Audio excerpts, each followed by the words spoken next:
coming out. Hope everybody had a great weekend.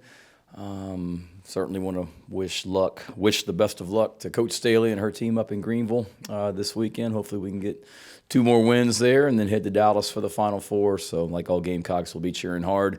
Going to be a big weekend around here Friday and Saturday. Got our high school coaches clinic coming up this weekend. Really looking forward to visiting with so many fantastic high school coaches from South Carolina and the surrounding states that are coming.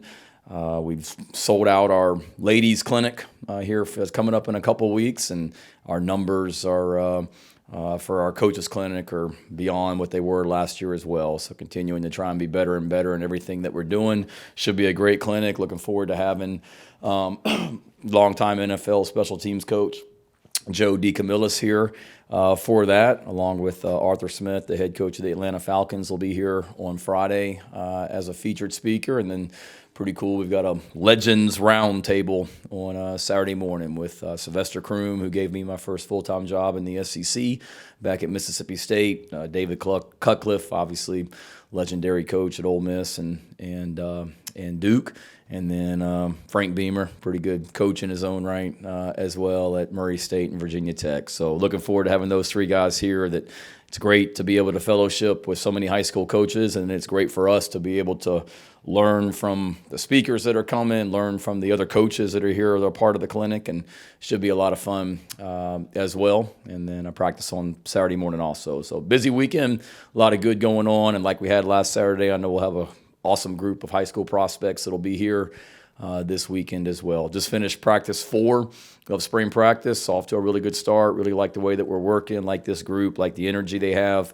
We had a bunch of prospects and their families that were out here last Saturday for practice, and that's the one thing that all of them commented on was just the energy at practice, the energy at practice, the energy at practice, and that's a testament to our players and the way that they're working. Really proud of them, and it's been 4 good days. Got a lot of work to do, a lot to clean up, but love the effort that they're practicing with and the work ethic of this group. Saturday was our first day in full pads, and then we were in full pads again today as well. So working hard, getting better, a lot of great competition going on out there, a bunch of position battles, so it's been fun to watch, and eager to get out there on Thursday for practice number 5. So with that, any questions? And absolutely going to you with that Goonies shirt on today, man. That is awesome. Awesome. So fire away. Appreciate it. Shane, with DeCarrion at running back, is this a case of like, hey, got to have you here to see what you can do and get through the spring? I mean, is it likely that he could carry this on and play a lot of running back in the fall? Yeah, I think, David, it's all the above. It's when I first met with DeCarrion about this, it was look around DeCarrion. Our depth at running back right now is we're not very deep in that running back room, and it's an opportunity for you to go in there and get some reps as well. It was also too, we're a better football team when you're on the field, and there's a lot of things that you can do as a football player. You can catch, you can throw, you can run as well. Knew it would be somewhat of a seamless transition because he's done a lot of the quarterback stuff and the run game at quarterback also. So it was, hey, let's get you some reps. We need you, and it's an opportunity for you to let's see what you can do. And the more you can do, the better. I use the example with him of Taysom Hill with the New Orleans Saints, a guy that played some quarterback in college, I guess, does a little bit of everything for the Saints as well. So DK is a leader on this team. DK is just a really, really good football player. But having said that, I think his transition's been, I don't want to speak for everybody else, but for me, even better than I anticipated it. I mean, he's very, very natural at it. He's got instincts. He's got vision.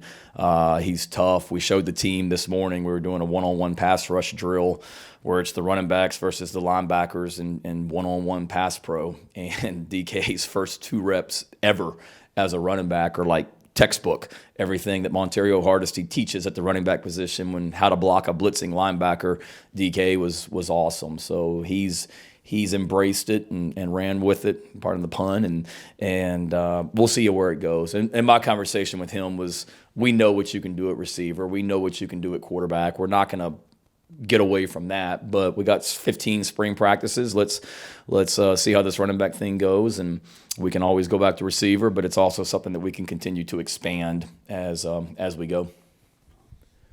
Shane, I know every position's up for grabs on this team, but you mentioned some position battles that you're watching. What are some spots that you're especially kind of intrigued about or paying attention to this spring from a battle perspective? There's a lot. It really is. Quarterback. Obviously, Spencer goes into the spring as the number one, and Luke's done a nice job as the second quarterback. But how does it shake itself out beyond those guys? And does Luke where does Luke, does he maintain that role? Does he continue to push Spencer? Does he not with the other quarterbacks that are in that room with running back? Juju coming into spring is the starting running back by experience, and we got some new faces in that room. The tight end room, it's all new faces. And how does that shake out? What do those guys do? So those guys have been fun to watch. You got 3 transfers that have played a lot of football, and you got 3 true freshmen that are here right now as well at the tight end position. Really 4, I guess, if you count all of those guys that have come in as freshmen, and 3 new starters on the offense, or 3 starters on the offensive line that we got to replace. Marquis Anderson's a true freshman. Watching him, can he help us early? I think every position I'm about to name, Colin, except maybe receiver, and there's great battles going on there as well. Defensive back, we lost Cam Smith and Darius Rush. How does that corner position shake itself out? At linebacker, we lost Sherrod and Brad. Watching these young guys that are in there, Jaron Willis that transferred in, Bam Scott, Debo, Stone, all those guys. Mo Caba's not practicing right now, so it's a great opportunity for them. And then, defensive end, we've lost a lot of guys there. How does that shake itself out? So I wish I could give you a more specific answer, but really I love watching practice and then going in my office and watching the practice tape of all those positions, because there's a lot of new faces that are pushing for opportunities, and I got a lot of guys that are fighting for roles, and it's fun to watch. What's kind of the biggest difference you've seen in Spencer coming into spring practice this year versus, where he was last year coming in brand new? I think it's just the confidence that he's playing with. Not that he wasn't confident last year, because last year he was learning a new system, and this year he's learning a new system. There's some carryover, but there's a lot of newness to what we're doing as well. But he's very confident, very comfortable. And to me, it's just the leadership that I've seen from him. Last year he came in at this time, and I've said it before to you guys, he wasn't really trying to impose his will and force his leadership upon anyone. He was trying to earn their respect and earn a role and go from there. Now everybody knows what he can do and what he's done here at Carolina, and he's been much more of it's very clearly his team. It's very clearly his offense, and the leadership that he's showing out there, just being vocal and talking to people. That's the biggest thing that I've noticed from him.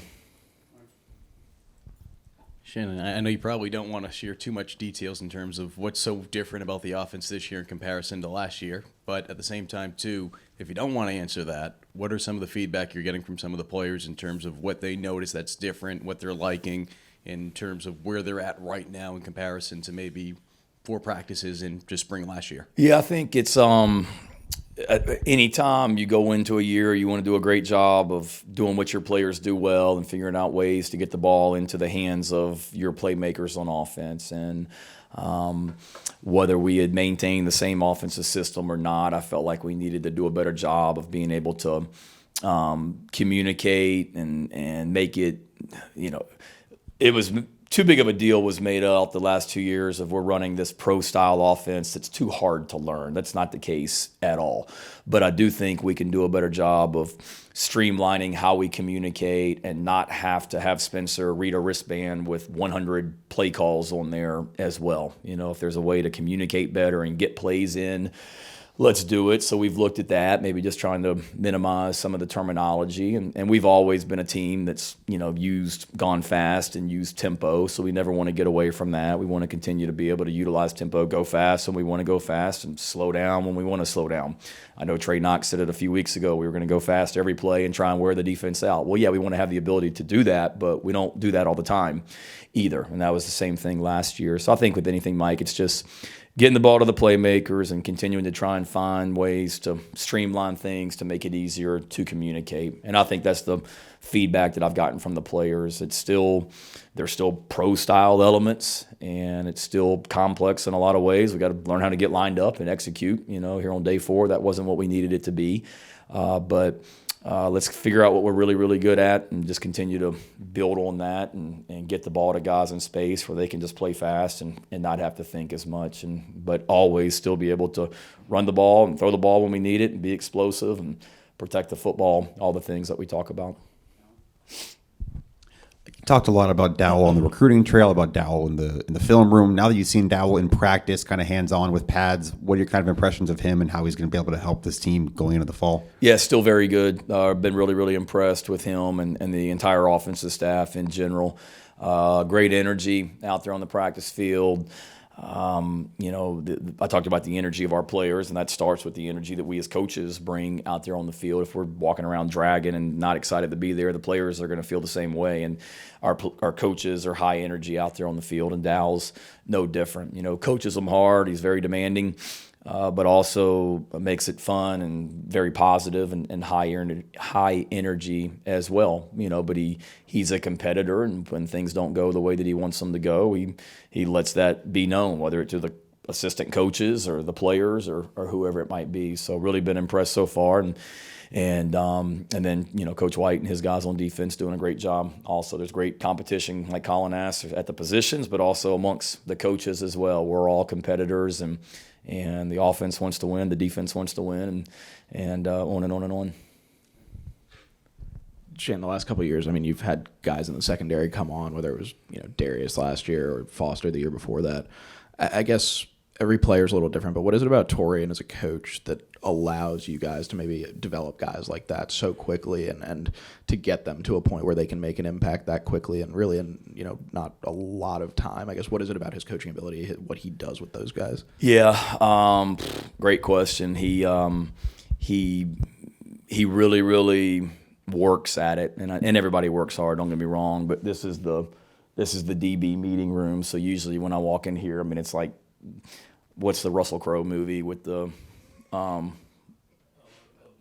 Beautiful Mind? It's like Beautiful Mind when I come in here sometimes with just everything written all over the board. Just the way that he coaches and teaches, like he really, really works at it, and therefore his players really, really work at it. When I talk about you guys have heard me say it before. This is not an easy program to be a part of. Like, our guys work really, really hard, and it's demanding, and you're held accountable. Well, it's not easy to be a defensive back here. Coach Gray is going to coach you really, really, really, really, really hard, and you're going to have to invest a lot of time into it. But I think all of our guys know that he can make you better. And he's shown that with what he's done with guys here. Carlins Patel came in, and nobody knew who Carlins Patel is, and he's still, I guess, on the roster with the Steelers, and Cam and Darius and Foster and whoever the guys are this year, and then where he's been at other places as well. So when we recruit people, they know that as well, and they understand the way that he can develop them. And I think it's just that. It's his knowledge, Ben. He's coached at a high level in college. He's coached in the NFL. He played at a high level in college. We were at Virginia Tech together, and he was a great player. And then he got drafted and was going to have a great career in the NFL and got hurt, and then turned into coaching. So he's been at every level, and with all the players that he coaches at defensive back, he's been in their shoes, and he's got a great way of relating to them and just getting the very best out of them. Shane, I know that for a long time before you became a head coach, you were planning and had notebooks and thinking about how you're going to do it. At what point did you decide that when I'm the head coach, I'm going to have a special teams coordinator that's just doing that, not coaching a position? How important is that to you? And what sort of benefits do you think that gives you? I think there's like 8 of the SEC and ACC teams that have that, and the rest don't. But how important is that to you? Yeah, great question, Gene. Probably very late in my time as preparing to be a head coach that I think I would hire a special teams coordinator. I'd always said if I ever got a chance to be a head coach, I saw my dad do it where he was his own special teams coordinator. I always knew I wanted to be involved with it. And in fact, when I interviewed with Ray Tanner and Chance Miller for this job, and we started talking about potential coaches, I mentioned that I was interested in hiring Pete Limbo to be the special teams coach. And Coach Tanner asked me, he's like, "You're a special teams guy. Why do you need a special teams coordinator?" He asked me in the interview, and I told him if I wouldn't do it unless I felt like I had the opportunity to hire the very best special teams coach in the country, and that's the way I felt about Pete. And I think And if I couldn't hire who I felt like was the very best, I would have just done it myself and followed the model that my dad did. And I'm still very, very, very much involved. I mean, that's kind of my, I don't want to say baby, but I've always been a special teams guy, and I've coached offense, defense, but I love being involved with the special teams aspect of it and don't want to get away from it. But it was probably more, one, the opportunity to hire a guy like Pete made it somebody that I wanted to bring in here. When I first got hired, Gene, it was because I knew, being a first-time head coach, there was going to be so many things that I had to deal with as a head coach that I didn't want to shortchange what we were doing on special teams. And I think what we do with Pete is unique. There's a lot of coaches or a lot of programs that they have a guy that has the special teams title, but he coaches another position, which is code for he coaches the position and they have an analyst on their staff that's probably running the special teams, is what it means. We have a special teams coordinator that doesn't coach another position. So he's able to devote all of his time to special teams. So in practice, when one of the benefits is in practice, when we're not doing a special teams period, we know the kickers aren't down at the practice facility working on their golf swings, and then they come back up the hill for punt. Like Pete's with them, like when Joe did when Joe was in college as a kicker at Middle Tennessee. I'm sure he did that as well. But Pete is coaching them. So you're just as likely to see them working on tackling drills, the punters and the kickers and snappers during practice as anything else. And he's able to really devote time to them. Working on punt fakes or field goal fakes. He can spend time with the kickers doing that during practice. And then he's also a great eyes for me because he's not coaching a position. He can give me his thoughts at the end of each day. Here's what I saw from this group, or here's what I saw from that group. And then he does a great job of being able to point out things that we do in practice and how it relates to special teams. There's a drill, I think you guys have been out there for, we call it perimeter, where it's just wide receivers and DBs working on perimeter blocking, and we throw a ball out to a running back, and he's got to make people miss in space. And Pete loves that drill because it's everything that we do on things that happen on special teams show up in that drill. So to answer your question, being able to kind of see everything at practice, extra attention on the kickers and punters and snappers, recruiting. You know, he's kind of able to recruit his area really, really well, along with the kickers and the punters and the snappers. So I'm so glad I did it, but especially so glad I did it because I've done it where I was the tight ends coach at Georgia, but I was coaching the special teams, and I was the tight ends coach at Oklahoma, and I was coaching half or all of the special teams depending on the year. That was not code for an analyst, did all the coaching. That we didn't break any rules. I was doing it. But a lot of places, they may have an analyst that's really the special teams coordinator. But it was hard for me. I say that it was hard for me to do both. You're trying to balance coaching the tight ends for Lincoln Riley and his offense, but you're also trying to coach the special teams, and it's really tough to be able to do. So, sorry, you got me going on that one, Gene. I like that.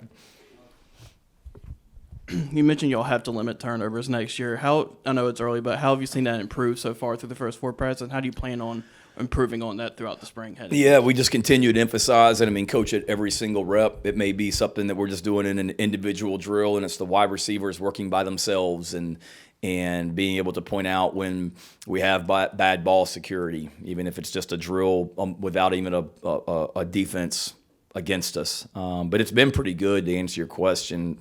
The first group offensively, I think they've had very few turnovers, if any. I think there was a tip ball today that maybe got intercepted, but there haven't been as many. And it's tough as the head coach because you don't want to see turnovers, but you do because you want your defense to be creating turnovers so we can lead the SEC again in takeaways. But it's something that we're emphasizing. We've always emphasized it. We're just trying to find ways to continue to coach it better, teach it better, and emphasize it over and over and over and over again. Of your defensive ends who are available to practice, how have they looked? And I guess with Terrell specifically coming off his thing from last year, it seemed like he's kind of full go at this point. Yeah, he has. Terrell's done a nice job.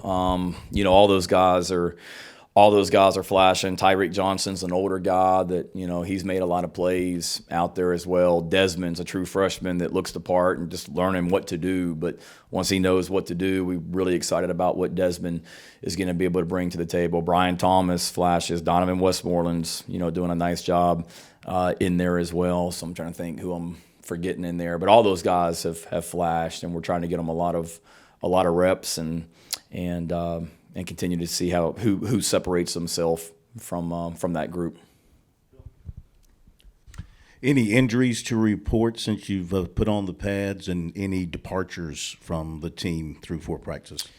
Injuries, nothing major, minor hamstrings, groins, nothing major. Elijah Davis has missed a couple practices with a groin injury, I guess, and Pup Howard tweaked his hamstring a little bit. He's been limited, but knock on wood, nothing major or long term, and hope to have both those guys back soon. And then departures, unless somebody's left the program in the last 20 minutes since I came upstairs, no. Shane, what priority is it, after turnovers about the run defense? It's been, and there have been injuries and that kind of thing, but in trying to repair it, has maybe a change in scheme ever come up, or is Clayton saying we're doing 4-2-5 and that's it? Yeah, no, I think we always look at how to be better, and you look at your personnel for sure. And we've always been multiple on defense, and there were times last year where we played with 5 defensive linemen in normal situations. There were times last year where we were more of a 3-down defense, 3-4, 3-3, whatever you want to call it. So we've always had the ability to be multiple. And that is getting our best players on the field. So going back to your question, let's figure out who our best 11 are, figure out how to get them on the field, and then everything is on the table for sure. And a lot of that too is run defense is critical. We're not going to get to where we want to go as a program if we don't stop the run. I think I told you guys before, but we showed the team. I think Clemson won the ACC, Georgia won the SEC. Utah won the Pac-12, and Michigan, I believe, won the Big Ten, and all 4 of those teams were in the top 18 in the nation last year in run defense. So there's 4 of your 5 Power 5 conference champions, and they're all best in the country at stopping the run. So we got to stop the run better than what we did, and that's all 11 too. That's not just D-line and linebackers. That's our defensive backs. We involve our defensive backs in the run defense and run fits, and they got to be in the right place, and they got to make tackles, and a lot of that is plays on the perimeter and things like that as well. So it's a huge emphasis. We're continuing to emphasize it and coach it better. But yeah, everything's on the table to do what we got to do to stop the run. Shane, I guess maybe outside of Kevin Harris, I guess you guys haven't had a skill position guy at least coming back as a returner with sort of as much excitement like a guy like Juice, who performed the way he did the year before coming back.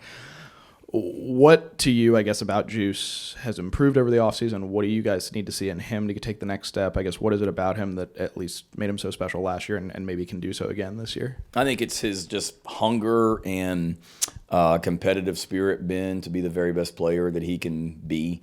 He's just got a strong work ethic and a desire to be great. He really does. He's got an edge about himself, and that allowed him to, for a lot of reasons, but that was one of the main reasons that allowed him to have the year that he had last season. And for us, it's just continue to build on that and look at, what can he be better at, whether it be perimeter blocking, whether it can be run after the catch, ball security, as well. I saw a thing on social media the other night with a picture about how he's leading one of the leaders in the SEC of yards after contact or something like that. Well, that was great, but his ball security on the play was god-awful because, it was like this, So obviously we got to coach that better as well. But every little thing, he'll be the first to tell you he can improve on all of it. But because of his mentality and his work ethic and his desire to be great, that will continue to push him to where he needs to be and to be a great teammate. Not that he wasn't last year, but he's a guy that we should be in a leadership role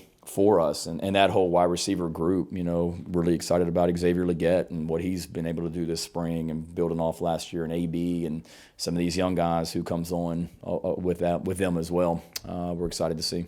I was going to say you were a long snapper in college too. How was your golf game at the time?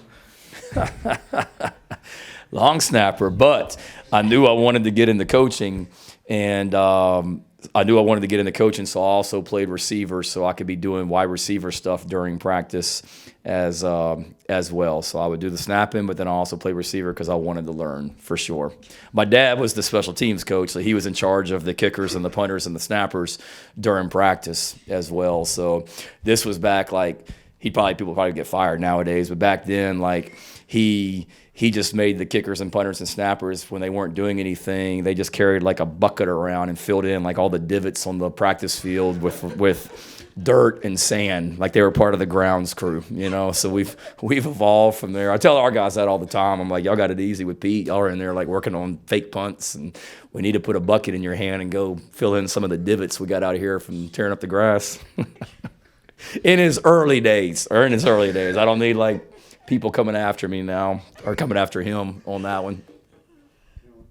A couple of the guys yesterday mentioned Eddie Lewis making some early impressions. Just what has stood out to him integrating into a pretty established receivers room as a transfer? Yeah, great young man, very focused and driven for sure. I mean, that's another one going back to Colin's question earlier about just position battles. You know, where does he integrate? He's got punt return ability, you know, and that's one thing we liked about him as well. He's got explosive play ability in the return game, and he's got some quickness, and he's continuing to gain confidence in what we're doing as an offense, and then his abilities as a player as well. He was a confident guy coming in here, but that's a jump going from Memphis to, you know, the SEC in South Carolina and playing with Spencer Rattler and this established wide receiver group. So he's getting more and more confident and comfortable, and you know, I just like his twitch, his quickness, his athleticism, speed. He's got a lot of things that, you know, are attractive to us as he continues to get better and better and better. Hey, Coach, you talk so much about these position battles, how there's so many going on, and maybe it's from an outside looking in, football practices seem very hectic. How do you gauge who's winning these position battles with just two eyes? Yeah, great question. We got a fantastic video crew here led by Joe Lyle that videos literally everything that we do in practice. So it's my two eyes that I'm seeing at practice, but then it's every other coach that's evaluating as well, and watching. And then when we come in off the practice field, you know, I started watching it before I came in here, and then as soon as I walk out here, I'll go back down and either in my office or in the staff rooms with the coaches, and we'll literally watch every single play from practice today. And it's not just the team reps, it's the one-on-one reps, it's the individual periods when you're just working with your position group, and you're evaluating that kind of who's winning. And then it's not just on the practice field either. It's, you know, how you're handling yourself outside this building, and can we depend on you? And in the meeting rooms, do you know what to do, and all that as well. So there's a lot that goes into it, but we've got 15 practices and a big body of work to evaluate for sure. Just saying, filling divots could also be a golf thing from a special teams perspective. It could. It's probably where it came from, but I said it wasn't so much a divot. Divots did sound very much golfish. It's more like holes, you know, or the cleat tore up the grass or something like that as well. I want to ask about three guys in particular. Sell and OD are two guys that are being asked to take another step. What have you seen from them? And you mentioned Marquis. What have you seen in terms of his adjustment to the college game, where he might fit on that offensive line? Yeah, I think Sell and OD are doing great. Two older guys that know it's their time, and they're taking another step. I think that bowl game was awesome for O'Donnell because he gained some confidence in the bowl game against Notre Dame and grew from that, and knows if it's now or never. You know, it's my time, his time. Excuse me.